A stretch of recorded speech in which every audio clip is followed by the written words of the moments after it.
par rapport à la tentative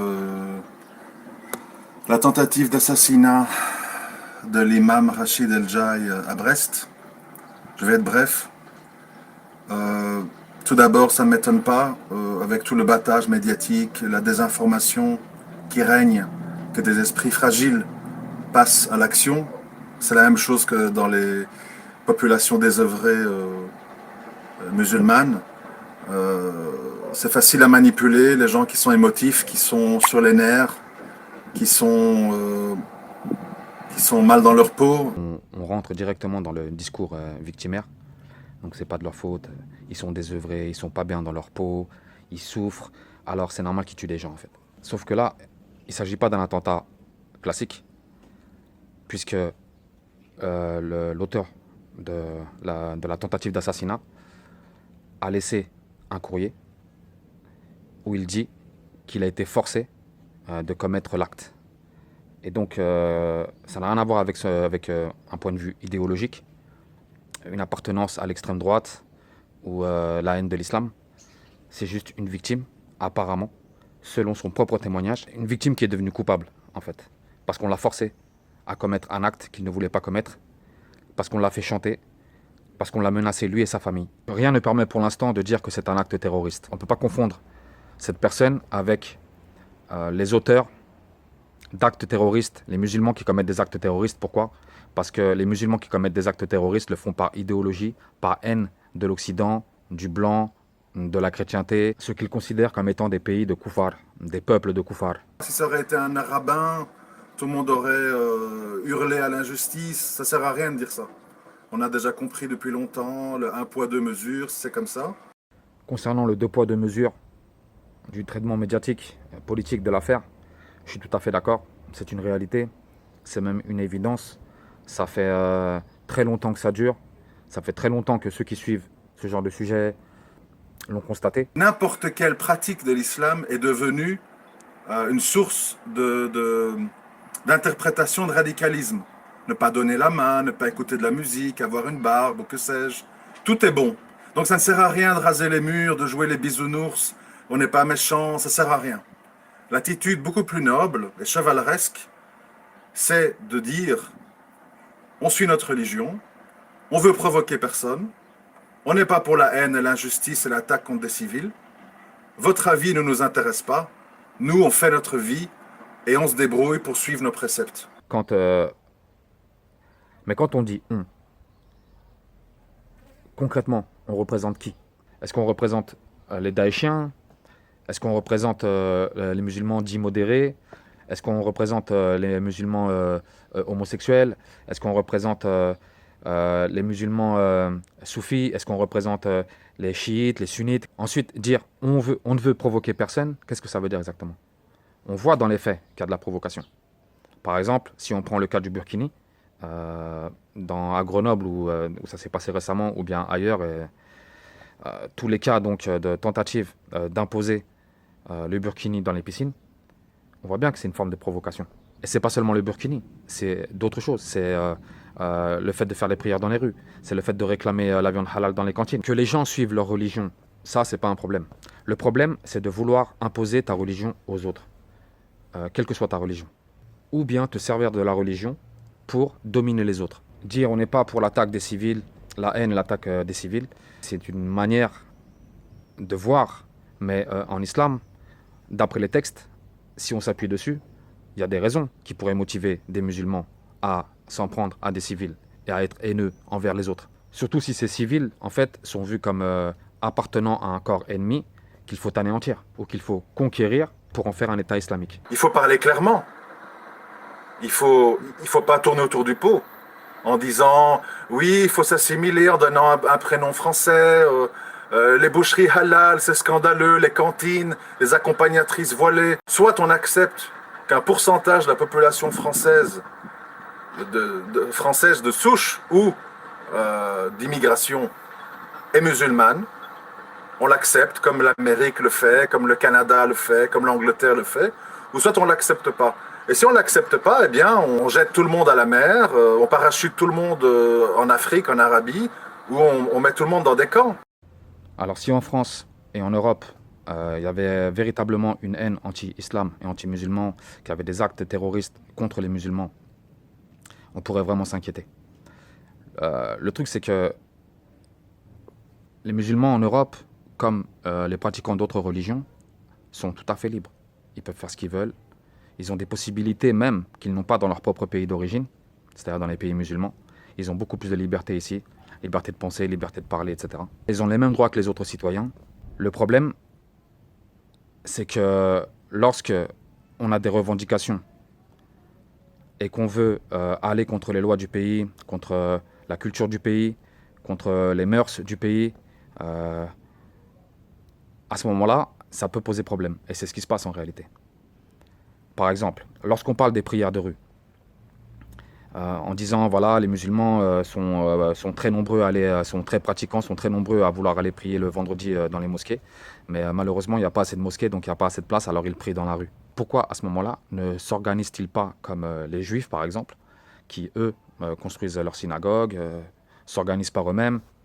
Ils n'ont même pas de revendication, par exemple, par rapport à la viande cachère dans les écoles publiques parce que ils ont leurs propres écoles. Les seuls qui font problème par rapport à ça, ce sont les musulmans en réalité. Alors qu'il suffirait tout simplement, plutôt que d'être dans l'attente, d'être dans une mentalité d'assister, de s'organiser par eux-mêmes, donc de récolter de l'argent et de construire leur propre lieu de culte, par exemple, et leurs propres écoles. Ça, c'est possible. Pourquoi ne le font-ils pas? Pourquoi réclamer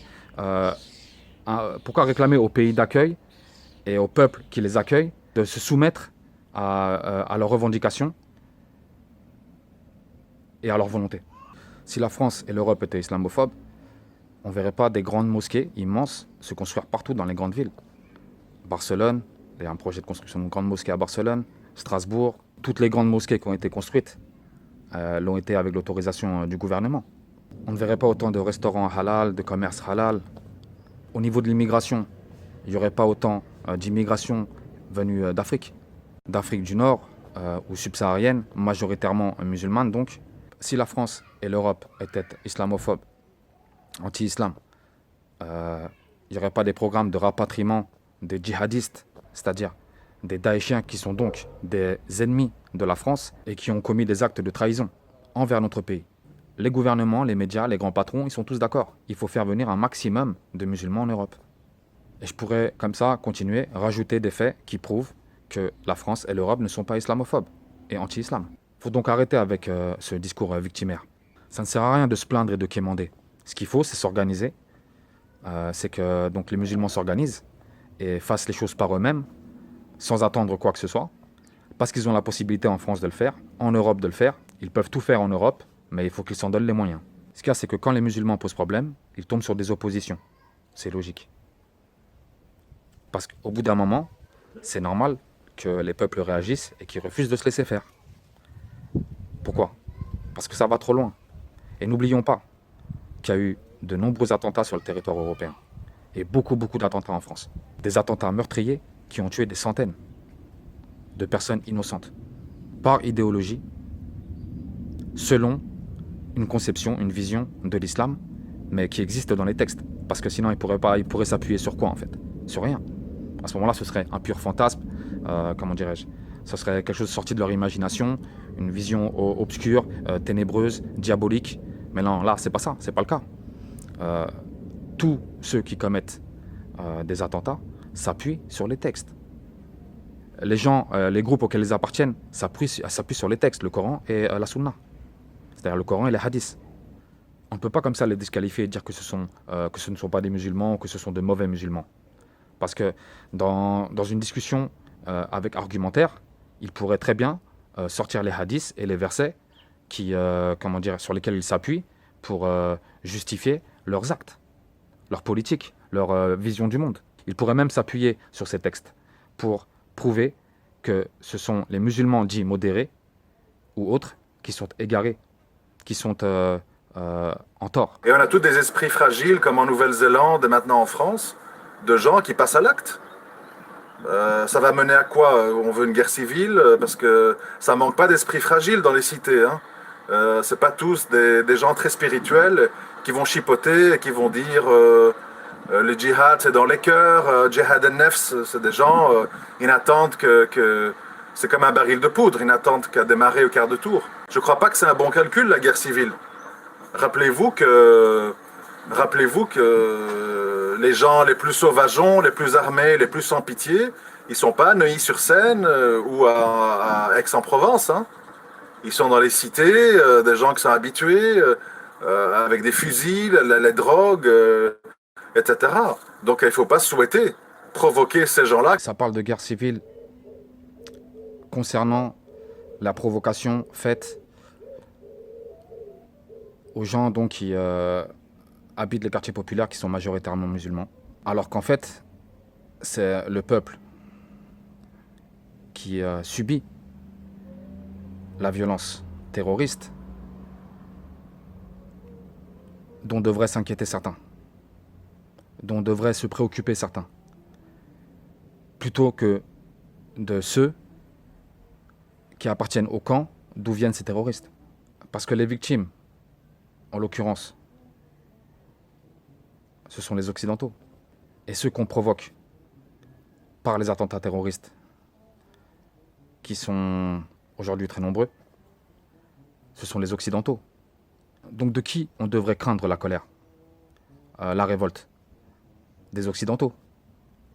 Et pourtant, on voit qu'ils sont très patients, qu'ils ont vraiment une bonne attitude, un bon comportement face à toute cette violence, toute cette haine, tout ce sang versé. Il n'est pas dit que dans un tel cas, dans un cas similaire, les musulmans réagiraient de la même manière. Il suffit de voir comment, juste pour une caricature, ils en viennent à des violences terribles. Alors imaginons qu'on tue des musulmans, parce qu'on déteste les musulmans. Comme des terroristes musulmans tuent des occidentaux parce qu'ils détestent les occidentaux, parce qu'ils détestent les koufars. Je ne crois pas non plus que la guerre civile soit un bon calcul. Dire que les plus sauvageons, les plus sans pitié, les plus armés sont dans les quartiers populaires et que donc il faut craindre leur colère, leur révolte face à ce qu'ils pourraient considérer comme des provocations, des agressions ou des attentats. Il ne faut pas oublier non plus qu'on est en France, on est en Europe. Et que s'il y a une guerre civile, ceux qui risquent d'en pâtir, ce n'est pas les Occidentaux, mais les étrangers, et en l'occurrence les musulmans. Alors, faire genre, il y a une crainte à y avoir des musulmans, des musulmans qui habitent les quartiers populaires, parce que si ils se révoltent, ça pourrait faire très mal. Et il faut savoir que si les Occidentaux s'organisent et se révoltent aussi contre ce qui est en train de se passer contre eux, ça va faire encore plus mal. Je prends juste un exemple, parce qu'il dit que les plus armés sont dans les cités. Il y a plus d'1 million de chasseurs en France. Majoritairement, les chasseurs, ce n'est pas des gauchos. C'est plutôt des patriotes, des gens qui aiment leur terre, qui aiment leur patrie, qui aiment leur peuple, leur tradition. Vous croyez qu'ils vont se laisser faire, eux? Eux, ils vont pas se laisser faire. Et ils sont armés. Et ils sont plus d'1 million. D'accord? Et là, on parle de chasseurs dont on connaît l'existence, d'armes dont on connaît l'existence. Okay? Rien ne dit non plus que si les peuples occidentaux se révoltent, ils ne pourront pas se fournir en armes. Parce que c'est pas en Afrique qu'on fabrique des armes. C'est en Occident qu'on fabrique des armes. Donc ce sera plus facile pour nous de nous procurer des armes que pour des gens d'origine étrangère.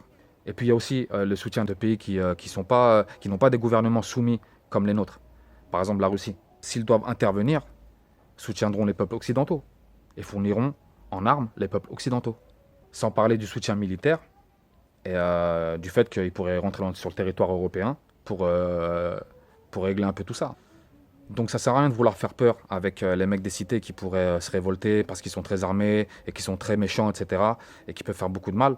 Parce que si, par instinct de survie, par désir de protéger son peuple, sa culture, son territoire, les Occidentaux s'organisent. Après, ça ne servira à rien, lorsqu'on a tenu des discours comme ça, de jouer les victimes, de se positionner en victime. Parce que finalement, on aura subi les conséquences de ce qu'on aura cherché.